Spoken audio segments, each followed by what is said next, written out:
मुख्यमंत्री नायब सिंह सैनी धर्मनगरी कुरुक्षेत्र के theme park पहुंचे, जहां उन्होंने वैश्विक गीता पाठ कार्यक्रम में शिरकत की।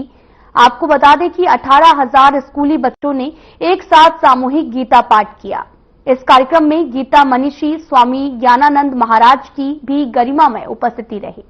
इसके साथ ही कुरुक्षेत्र के जयराम विद्यापीठ में गीता जयंती महोत्सव 2024 के अवसर पर श्रीमद् भगवत कथा का भी आयोजन किया गया, जिसमें वृंदावन के कथावाचक संजीव कृष्ण ठाकुर कथा करने पहुंचे।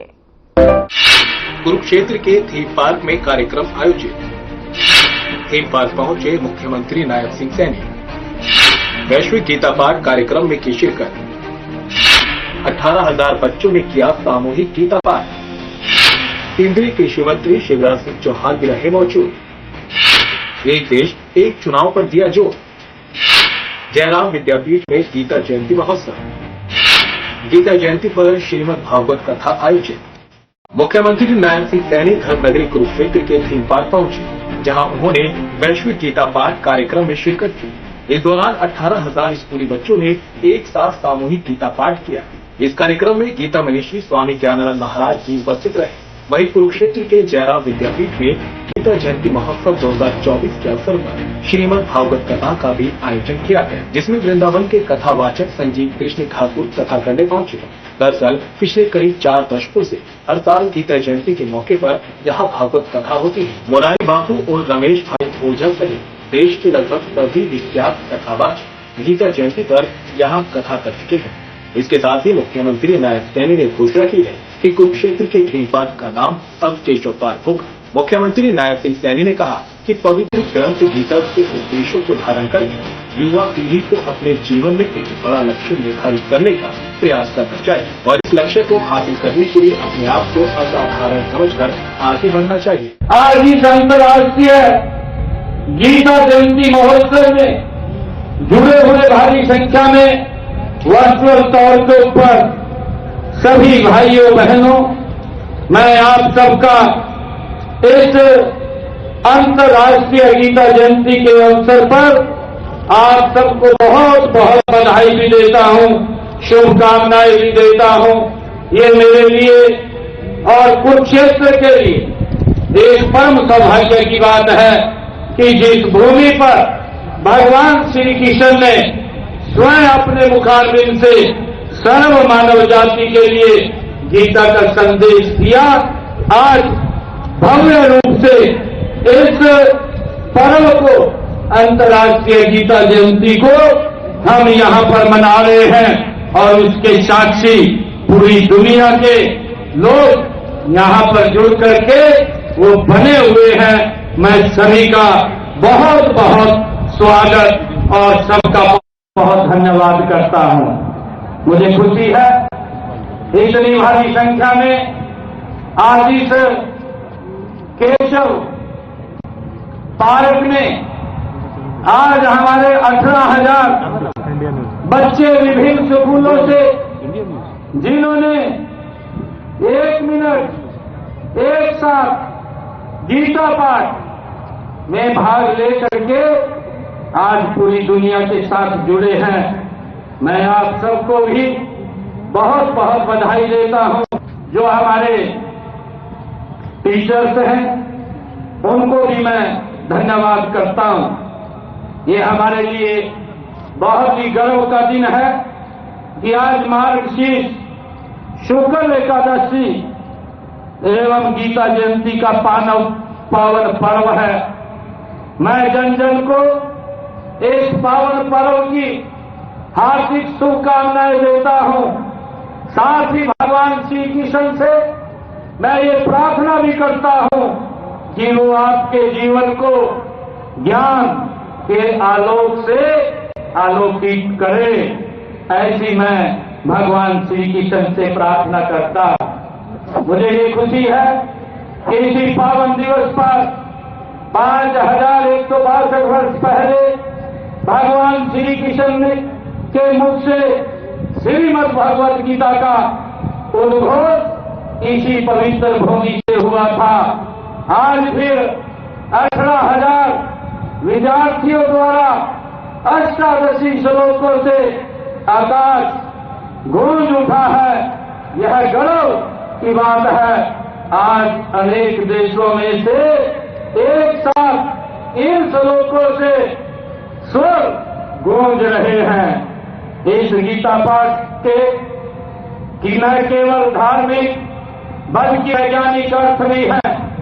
जिन 18 छेदों का पाठ यहाँ किया गया है वह अपने आप में एक प्रार्थना है, गीत है, श्लोक है और शांति का आवाहन है। विज्ञान भी यह मानता है कि गीता वेदों और उपनिषदों के मंत्रों व श्लोकों से पैदा होती है। उनसे प्राणी को एक नई ऊर्जा मिलती है, मन और मस्तिष्क को सुकून मिलता है, विचारों में नैतिकता आती है। माननीय प्रधानमंत्री नरेंद्र मोदी जी ने गीता को हर मानव के लिए उपयोगी मानते हैं। उन्होंने कहा है कि गीता के माध्यम से भारत ने देश और काल की सीमाओं से बाहर पूरी मानवता की सेवा की है। प्रधानमंत्री जी के कुशल और दूरदर्शी नेतृत्व में भारत ने एक नए युग की तरफ कदम बढ़ाया है। उनकी नीतियों से गरीब, मजदूर, किसान, युवा और महिला सहित हर वर्ग को विकास की गारंटी मिली है। मुख्यमंत्री नायब सैनी के साथ केंद्रीय कृषि मंत्री शिवराज सिंह चौहान भी रहे। इस दौरान केंद्रीय कृषि और किसान कल्याण मंत्री शिवराज सिंह चौहान ने अंतर्राष्ट्रीय गीता महोत्सव के पावन पर गीता स्थलित लाने पर मुख्यमंत्री नायब सिंह सैनी का आभार व्यक्त किया। उन्होंने कहा कि इसी पावन धरा पर 5161 साल पहले भगवान श्री कृष्ण ने अर्जुन के माध्यम से पूरे विश्व को गीता के उपदेश दिए। इन उपदेशों में कर्म करने और फल की इच्छा न रखने का संदेश वैज्ञानिक दृष्टि से भी सही है। जो मनुष्य फल की इच्छा रखकर कार्य करता है वो हमेशा परेशान रहता है और जो व्यक्ति निस्वार्थ भाव को कर्म करता है वो व्यक्ति हमेशा सफलता की ऊंचाइयों को छूता है। वहीं केंद्रीय कृषि मंत्री शिवराज सिंह चौहान ने एक देश एक चुनाव पर जोर दिया। उन्होंने कहा कि अलग अलग चुनाव देश के विकास में बाधा है। उन्होंने कहा कि हम सबको एक मुहिम चलानी चाहिए जिसमें विपक्षी दलों को भी एक देश एक चुनाव के लिए सहमत किया जा सके। ये सचमुच में आज मैं धन्य हो गया नायब जी, आपको हृदय से धन्यवाद देता हूँ। गीता महोत्सव में आज आपने मुझे बुलाया। मैं इस पवित्र धरती को प्रणाम करता हूँ जहाँ 5162 साल पहले भगवान श्री कृष्ण ने कहा था यदा यदा ही धर्मस्य ग्लानिर्भवति भारत अभ्युत्थानम धर्मस्य तदात्मानं सृजाम्यहम् परित्राणाय साधूनां विनाशाय च दुष्कृतां धर्म संस्थापनार्थाय संभवामि युगे युगे। उन्होंने कहा था जब जब धर्म की हानि होगी, अधर्म बढ़ेगा, पाप बढ़ेगा, अन्याय बढ़ेगा, अत्याचार बढ़ेगा, तब तब धर्म की रक्षा के लिए, अधर्म के नाश के लिए, सज्जनों के उद्धार के लिए और दुष्टों के संहार के लिए मैं बार बार इस धरती पर आऊंगा, मैं बार बार इस धरती पर आऊंगा। और आज मन कहीं से कहता है बड़ी देर भई नंदलाला, तुम्हारी हमेशा से प्रतीक्षा है। लेकिन मेरे बेटा बेटियों, आज मैं हृदय की बात आपको बता रहा हूं। मैं जो कुछ अच्छा कर पाया उसके पीछे श्रीमद् भगवत गीता की कृपा है। मैं केवल 3-4 बातें तुमको बताऊंगा। बेटा बेटियों, मैं कोशिश करूंगा कि तुम्हारी समझ में भी आए हम कौन हैं। तो गीता में भगवान श्री कृष्ण कहते हैं हम केवल शरीर नहीं है। हम शरीर तो है जो ये बैठे हैं, लेकिन केवल शरीर नहीं है। शरीर तो क्षणभंगुर है, नाशवान है, ये आज है कल नहीं रहेगा। तो हम कौन है? शरीर के साथ साथ मन, बुद्धि और आत्मा भी है। आत्मा जो कभी मरती नहीं है, जो कभी खत्म नहीं होती। नैनम छिन्नन्ति शस्त्राणि नैनम दहति पावका ना चेत क्लेदयन् तापो न शोष्यति मारुता।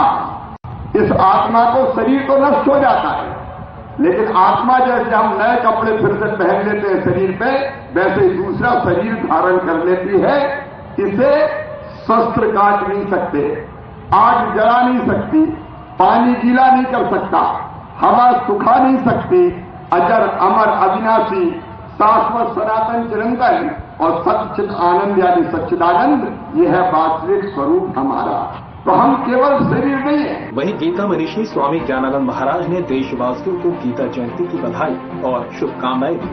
उन्होंने कहा कि गीता जयंती के पावन पर्व पर विश्व के 45 देश और देश में 4000 केंद्रों के साथ साथ हरियाणा के सभी जिलों सहित करीब 1,50,00,000 लोग वैश्विक गीता पाठ और 1 मिनट एक साथ गीता पाठ के साथ जुड़े।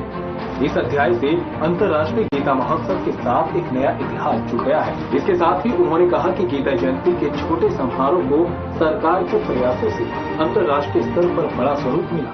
कथा सुनने का फल मिल जाएगा कि मैंने ये बात कर ली। आज के बाद मैंने प्रण ले लिया कि मैं झूठ नहीं बोलूंगा, मैंने प्रण ले लिया कि मैं सेवा करूंगा।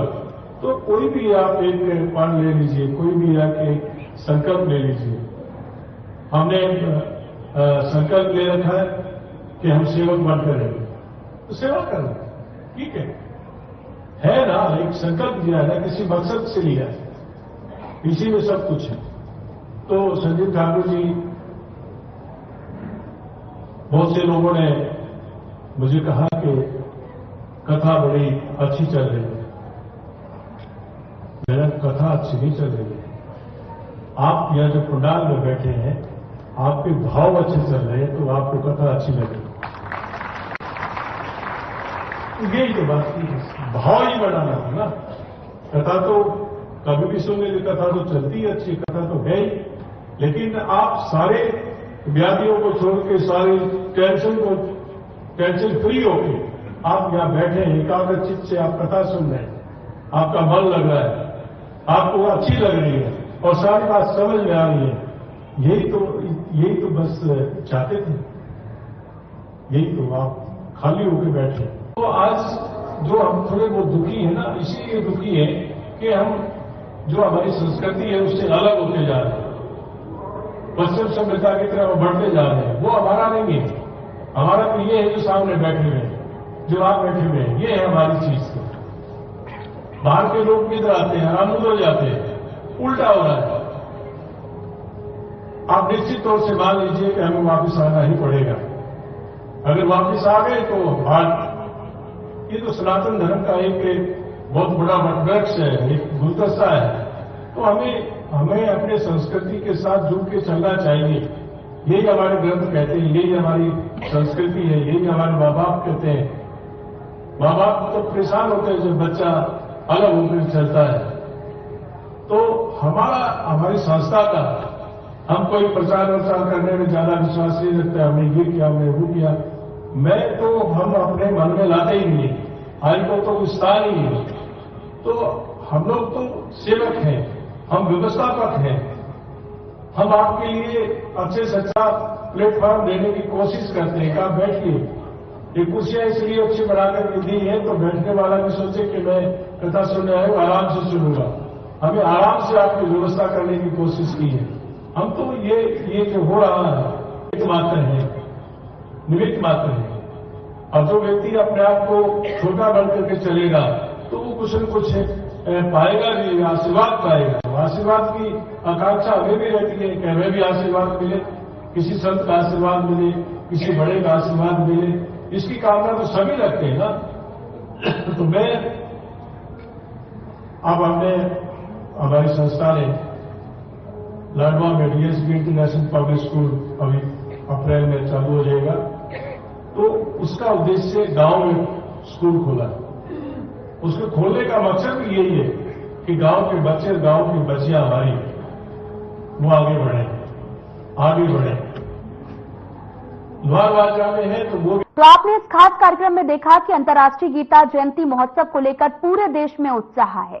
11 दिसंबर को गीता जयंती के मौके पर गीता पाठ का आयोजन हुआ, जिसको लेकर देश में सबने एक साथ गीता का पाठ किया। वहीं अब तक मुख्यमंत्री नायब सिंह सैनी से लेकर कई मंत्रियों और साधु संतों ने गीता महोत्सव में है। फिलहाल आज के इस खास कार्यक्रम में इतना ही। मुझे दीजिए इजाजत। नमस्कार।